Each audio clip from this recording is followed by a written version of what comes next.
The council chamber on Nexus Prime was the largest structure ever built by intelligent life.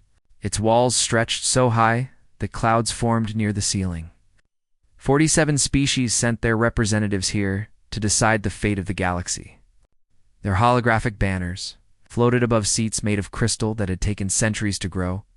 Ambassador Lena Vasquez stood at the petitioner's podium. She was a small woman with gray hair and tired eyes. She had spent 17 years of her life in this chamber, 17 years of smiling at insults, 17 years of bowing to creatures who looked at humans the way humans once looked at. Insects today was supposed to be different. Today, the Galactic Council would finally vote on humanity's application for full membership. After 300 years of waiting, Earth would have a voice that mattered. The Velthary Primarch rose from her throne. She was a massive insectoid creature, 8 feet tall, with 4 arms and wings that shimmered like oil on water. Ceremonial silk draped across her body. She held the scroll that contained the council's decision. Alina felt her heart beating fast. Around her, she could see the other human diplomats. They had all worked so hard for this moment. Some of them had given their entire lives to this cause. The Primarch began to read. Her voice was cold and sharp like breaking glass. The Galactic Council has reviewed humanity's application for membership to the High Table, after careful consideration of all factors, including technological development, cultural maturity, and evolutionary progress. The Council has reached a decision. Alina held her breath. The application is denied. The words hit Alina like a physical blow. Denied. Again, for the 18th time in 300 years. But the Primarch was not finished. The Council finds that humanity lacks sufficient evolutionary maturity to participate in galactic governance. Their species is too young, too aggressive, and too unpredictable. They have shown some promise in trade and labor, but they are not ready for responsibility. The Craxian delegation erupted in laughter. The Craxians were reptilian creatures with scales the color of dried blood. They had opposed humanity from the very beginning. Their ambassador, a fat creature with golden rings through his snout, slapped his tail against the floor in amusement. Perhaps in another 1,000 years, he called out. If they learn to behave, more laughter. The Oravani delegates, tall and thin, with skin like polished silver, did not bother to hide their smirks. Even the normally neutral Zephyrians made sounds of amusement. Alina stood very still. She had heard insults before. She had smiled through mockery for 17 years. But something was different today. Something inside her had finally broken. She looked around the chamber at the faces of the creatures who ruled the galaxy. She saw their contempt. She saw their amusement. She saw how little they thought of her species. And she realized something important. This would never change. No matter how many years humans waited, no matter how many times they applied, no matter how perfectly they followed the rules, they would never be accepted. The Council did not want humanity to succeed. They wanted humanity to stay small and weak and useful. Alina closed her diplomatic tablet. The device had been her constant companion for almost 2 decades. She placed it gently on the podium. Then she smiled. It was not the diplomatic smile she had worn for 17 years. It was something else entirely. Something that made the laughter in the chamber begin to fade. The United Earth Confederacy thanks the Council for its clarity, Alina said. Her voice was calm and steady. We finally understand our position. She turned and walked toward the exit. She did not bow. She did not ask for permission to leave. She simply walked away. The chamber fell silent. This had never happened before. No petitioner had ever left without being dismissed. It was a breach of protocol so severe that some delegates did not know how to react. Ambassador Vasquez, the Primarch, called out. Her voice had lost some of its coldness. There was confusion there now. You have not been dismissed. Lena did not stop. She did not turn around. She walked through the massive doors and disappeared from view. In the chamber, the silence stretched on. The Craxian ambassador tried to make another joke, but no one laughed. Something felt wrong. Something felt different. High Arbiter Juvex, of the Luminari, watched the doors close behind the human ambassador. He was an ancient being, his body made of living light that flickered and pulsed with his emotions. He had studied humans for over 200 years. He had read their history, watched their films, listened to their music. He understood something that his colleagues did not. Humans were never more dangerous than when they went quiet. Outside the chamber, Alina walked through the corridors of Nexus Prime. Other human diplomats fell into step beside her. None of them spoke. They all knew what was coming. Alina reached the communication center and entered a code that had been dormant for 300 years. The system recognized her authority and connected her to every human diplomatic station in the galaxy.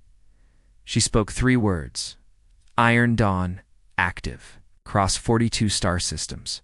Human diplomats received the message. Some of them cried. Some of them smiled. All of them began to pack their belongings.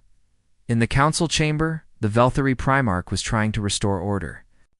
Delegates were arguing about what the human ambassador's actions meant. Some thought it was a tantrum. Others thought it was a negotiating tactic. High Arbiter Juvex requested permission to speak.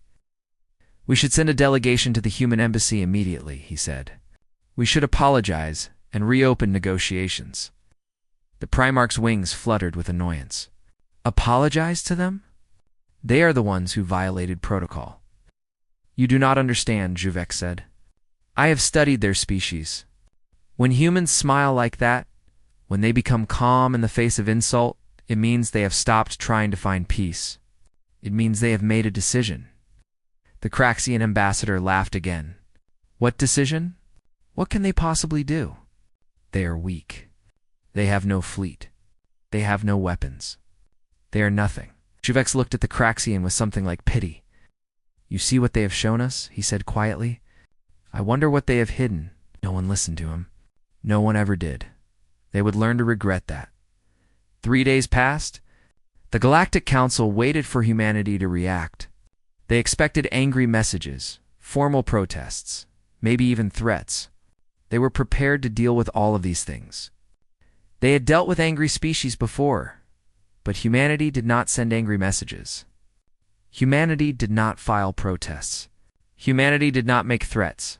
Humanity said nothing at all. The silence was worse than screaming.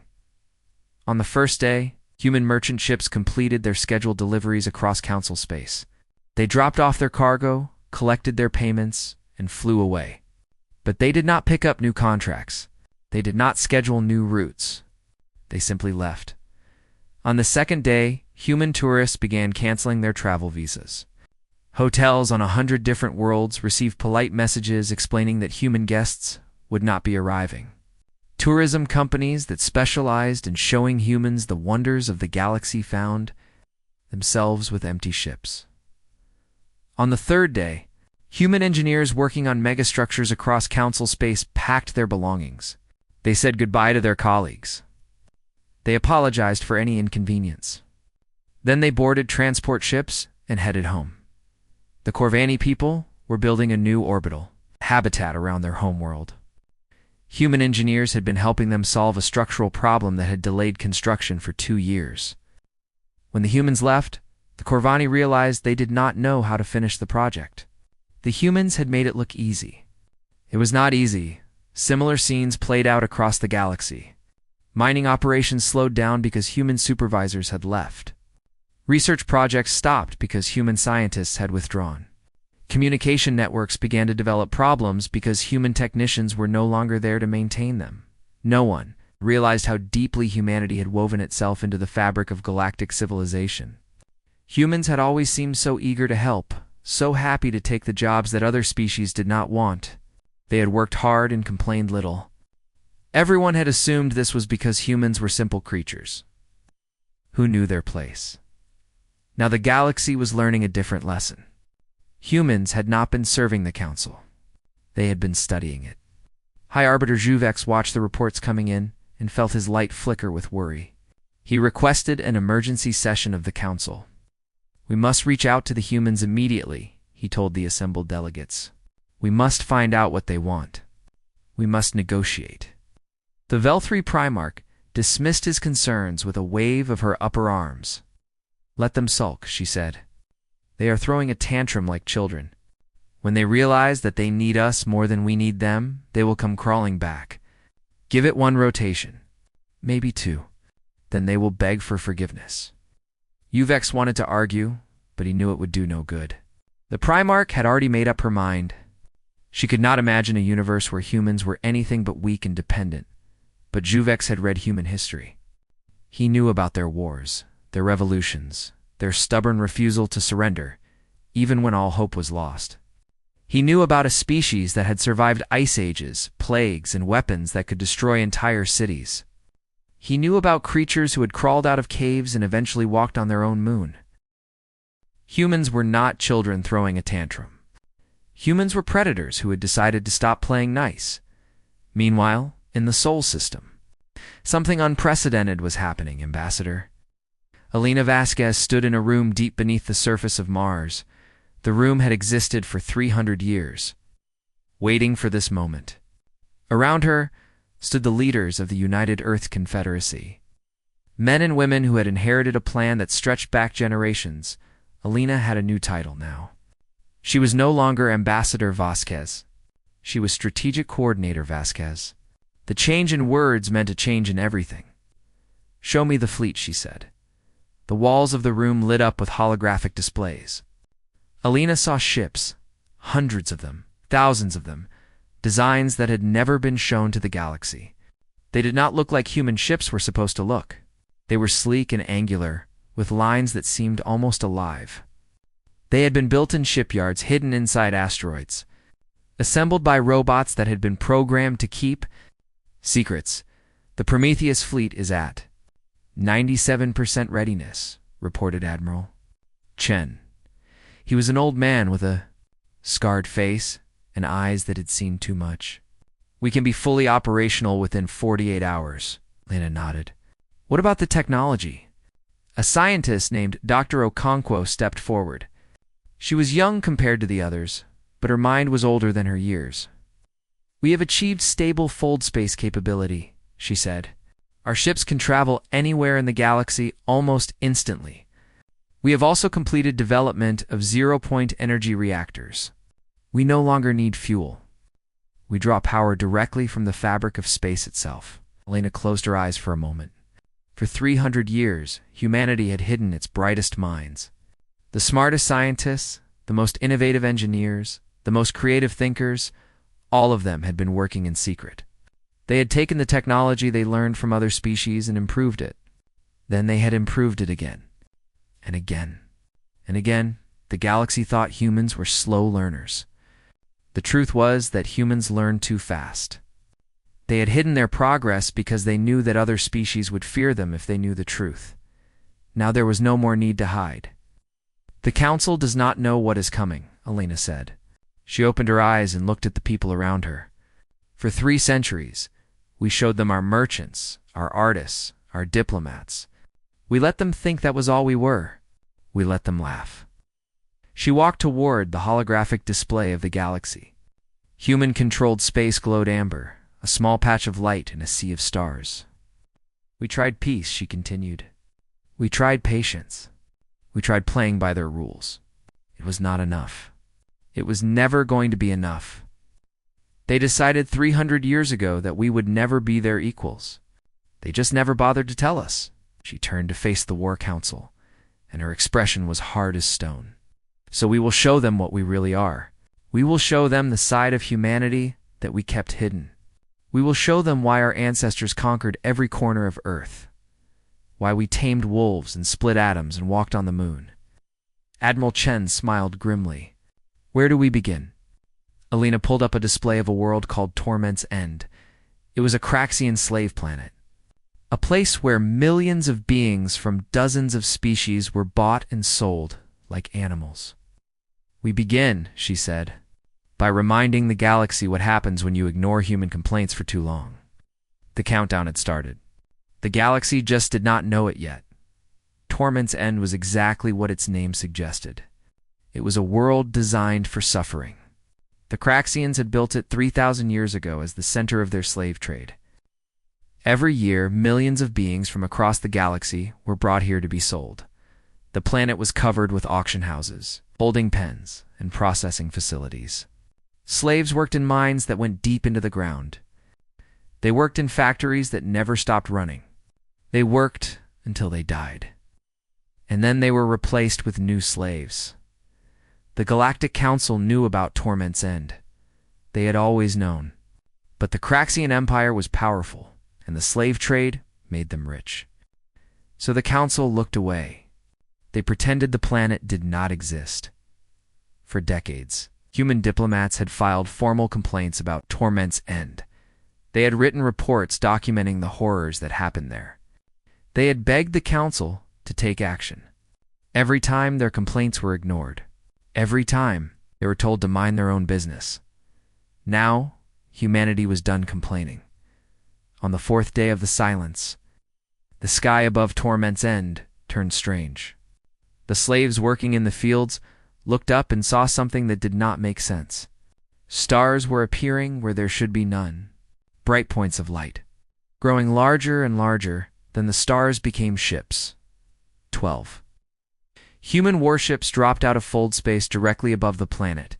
They appeared without warning, without any sign of approach. One moment the sky was empty.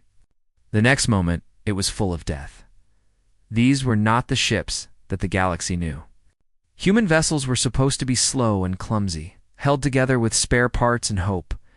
These ships were something else entirely.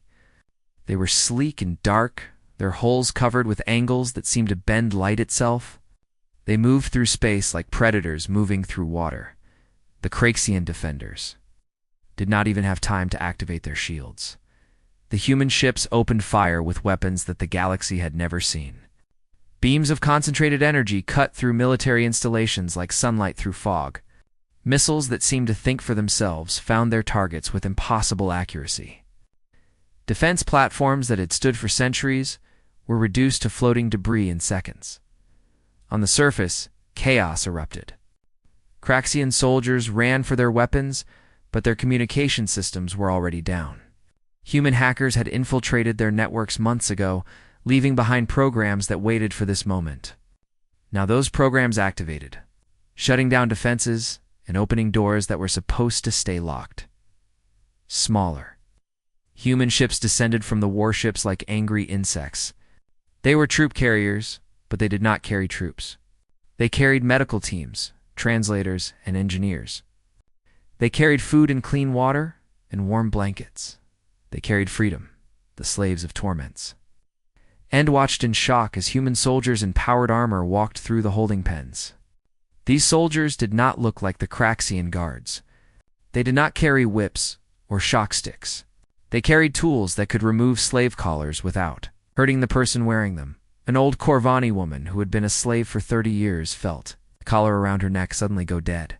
She reached up and touched it, unable to believe what was happening. A human soldier gently removed it and tossed it aside. "You are free," the soldier said, in the Corvani language. His voice was kind. "We are here to take you home." The woman began to cry. She was not the only one. Across the planet, the same scene repeated itself. 17 million slaves from 30 different species were freed in less than 6 hours. Human ships carried them to massive transport vessels that had appeared as if from nowhere. These vessels had food, medical facilities, and comfortable beds. They had translators who could speak every language. They had counselors who understood trauma. The Craxians tried to fight back. They really did. But their weapons could not touch the human ships. Their soldiers could not stand against human armor. Their commanders could not communicate with their troops. It was not a battle. It was a demonstration. The human fleet destroyed every military installation on the planet. They burned every auction house, every processing facility, every symbol of Craxian cruelty. They left the civilian areas untouched, but they made sure that Torment's End would never be used for slavery again. Then, as quickly as they had come, they left. The Craxian fleet arrived 2 hours later. 40 warships, the pride of the Empire, rushed to defend their territory. They found nothing but debris and ashes. The human ships were gone, vanished into fold space without a trace, but the humans had left. Something behind, Every communication system in the Craxian fleet received the same transmission at the same moment.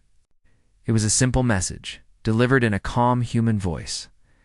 Consider this a courtesy demonstration. The next one will not be as gentle. The Craxian admiral stared at the message for a long time. His scales had gone pale with shock. In his entire career, he had never seen anything like this. The humans had appeared from nowhere, destroyed a planet's defenses, freed millions of slaves, and disappeared again. All in less than a day. All without losing a single ship. On Nexus Prime, the Galactic Council received the news at the same moment. The chamber erupted in panic. Delegates screamed at each other. Some called for immediate war against humanity. Others called for surrender. The Velthari Primarch banged her staff against the floor, trying to restore order. High Arbiter Juvek sat in his seat and said nothing. There was nothing to say. He had warned them. They had not listened. The Craxian ambassador pushed his way to the center of the chamber. His face was twisted with rage. This is an act of war, he screamed. The humans have attacked sovereign Craxian territory. They have stolen our property. They must be destroyed. With what? Juvex asked quietly. The Craxian turned to face him. What did you say? I asked with what, Juvex repeated. You saw what they did to Torment's End. 12 ships destroyed an entire planet's defenses in hours. 12 ships against your most fortified world. His light flickered with something that might have been dark amusement. How many ships do you think they have in total? The chamber fell silent. No one had an answer. No one wanted to guess. Somewhere in the darkness between stars, Lena Vasquez reviewed the reports from Torment's End. The operation had gone perfectly. Not a single human casualty. Every objective achieved, she allowed herself a small smile. That was the warning, she said to Admiral Chen. Now let us see if they are smart enough to listen. Deep down, she suspected they were not. But she had given them a chance. That was more than they had ever given humanity.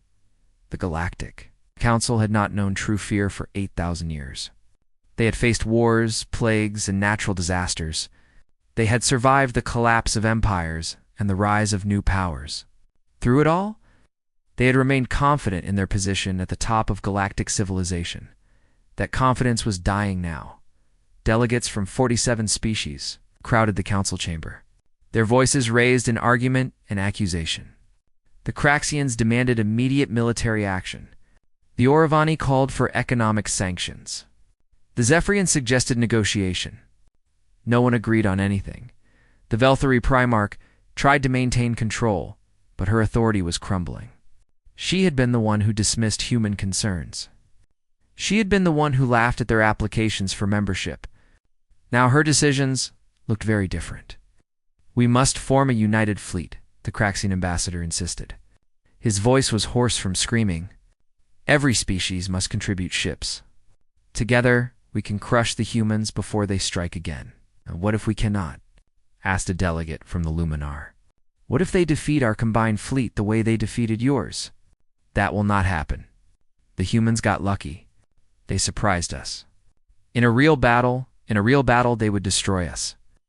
Everyone turned to look at High Arbiter Juvex. He had been silent for most of the session, but now he rose from his seat. His body, made of living light, pulsed with colors that suggested deep emotion.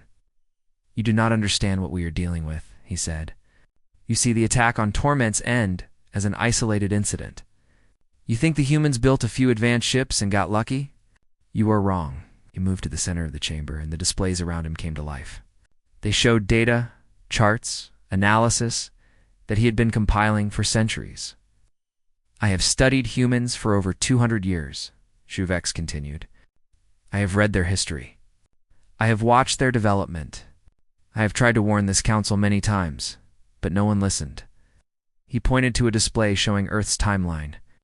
This species came close to extinction 6 times. 6 times they faced complete destruction. Ice ages, volcanic eruptions, diseases that killed most of their population.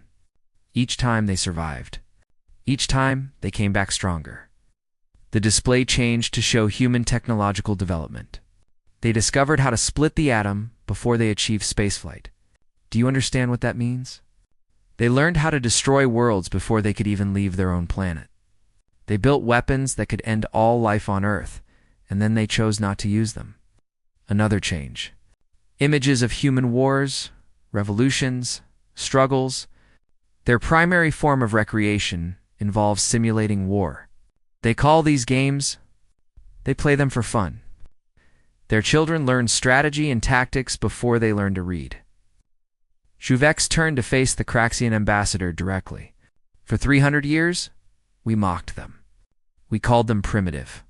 We denied them their rightful place in this council. We treated them like servants and laughed at their requests. His light flickered with something like regret, and all that time, they were watching us, learning from us, preparing for this moment. The chamber was silent now. Even the Craxian ambassador had nothing to say. We thought they were weak because they negotiated, Juvex said. We thought they were primitive because they smiled at our insults. We were wrong.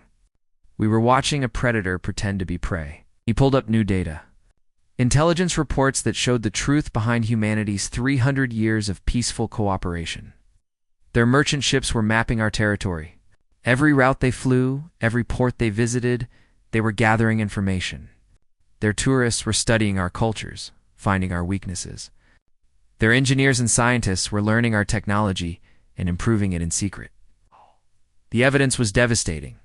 Human communications that had been intercepted and decoded. Technical specifications that showed human technology far beyond anything the Council possessed.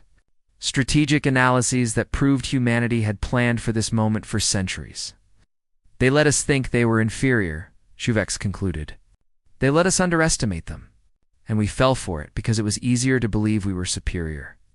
The Velthri Primarch's wings trembled. What do we do? She asked. For the first time in her long life, she sounded afraid, before Juvex could answer. The displays in the chamber changed without anyone's command. The faces of delegates were replaced by a single image. Alina Vasquez, former human ambassador, now calling herself strategic coordinator. She did not ask for permission to speak. She simply spoke. Members of the Galactic Council, she said. Her voice was calm, almost pleasant. I hope you have had time to consider the events on Torment's End. I hope you understand that. What you saw was a fraction of our capability. She smiled. And it was not a friendly smile. We are not here to threaten you. We are here to inform you of new realities. The universe you knew where humanity was weak and insignificant no longer exists. It never really existed. We simply allowed you to believe it did. Elena held up a document. These are our terms. You will release all human prisoners held in council space within 12 hours. You will dissolve all trade restrictions against human merchants. You will grant Earth's full council membership with immediate voting rights. The Craxian ambassador found his voice. And if we refuse? Elena's expression did not change. Then you will discover that Torment's end was us being gentle. We freed slaves and destroyed military targets. No civilians were harmed. No civilian infrastructure was damaged. She paused. That was a choice. We can make different choices. Cannot threaten the entire council, the Velthri Primarch said.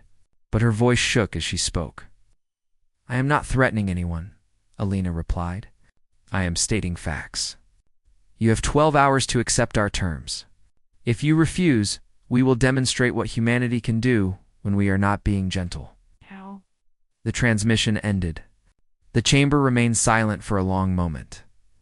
Then, slowly, delegates began to look at each other. The anger and defiance in their eyes was fading. In its place was something new, something they had not felt in a very long time. Fear. The vote was called 2 hours later. It was unanimous. Every species, even the Craxians, voted to accept humanity's terms. They had no other choice. Deep in the Sol system, Lena Vasquez received the news of the vote. She nodded once, showing no particular emotion. Good. She said. They chose wisely. Admiral Chen stood beside her. Do you think they will honor the agreement? Alina looked out at the stars. Some will. Some will not. But that is a problem for tomorrow. She allowed herself a small, tired smile. Today, humanity takes its seat at the high table. Today, we are finally equals. It had taken 300 years. It had taken patience and sacrifice and secrets, but humanity had won. The galaxy changed in ways no one could have predicted. Humanity's seat at the high table was not just a symbol. It was a declaration. The old order was dead. Something new had taken its place. In the weeks that followed the vote, the truth about humanity emerged piece by piece. The Council's intelligence services worked day and night to understand what they were now dealing with. What they found terrified them. Human ships used fold space technology that was at least 2 centuries ahead of anything the Council possessed. They could appear anywhere in the galaxy almost instantly. There was no warning, no way to track them, no way to prepare for their arrival. Human weapons drew power from zero-point energy, pulling electricity directly from the fabric of space itself. Their ships never needed to refuel. Their weapons never ran out of ammunition. They could fight forever. Human soldiers wore powered armor that made them nearly impossible to kill. A single human marine could defeat a squad of Craxian warriors. A platoon of human soldiers could capture a city. An army of them could conquer a world. And there were millions of them. For 300 years, humanity had hidden all of it. Every breakthrough, every invention, every advantage had been kept secret. They had built ships in hidden shipyards inside asteroids. They had trained soldiers on bases that did not appear on any map. They had developed technology in laboratories that officially did not exist. The galaxy had thought it understood humans. The galaxy had been completely wrong. Trade resumed, but it was different now. Human merchants no longer accepted unfair prices. Human workers no longer took the jobs that no one else wanted. Human scientists no longer shared their discoveries freely. Everything had a cost now. Everything required negotiation between equals. Some species adapted quickly. The Luminari, who had always respected humanity, found themselves with a powerful new ally. The Corvani, whose people had been freed from Torment's end, became humanity's closest friends. Even some Craxians, particularly those who had secretly opposed the slave trade, reached out to establish new relationships. Others did not adapt. The Velthri Primarch resigned from her position, unable to face the reality of what her decisions had caused. Several delegates who had been most vocal in mocking humanity quietly disappeared from public life. The Craxian Empire, stripped of its slave trade and much of its military power, began a slow collapse that would take decades to complete. High Arbiter Juvex, one of the few who had tried to warn the Council, received a private invitation to visit the new human embassy on Nexus Prime. He accepted without hesitation. The embassy was unlike any building the galaxy had seen.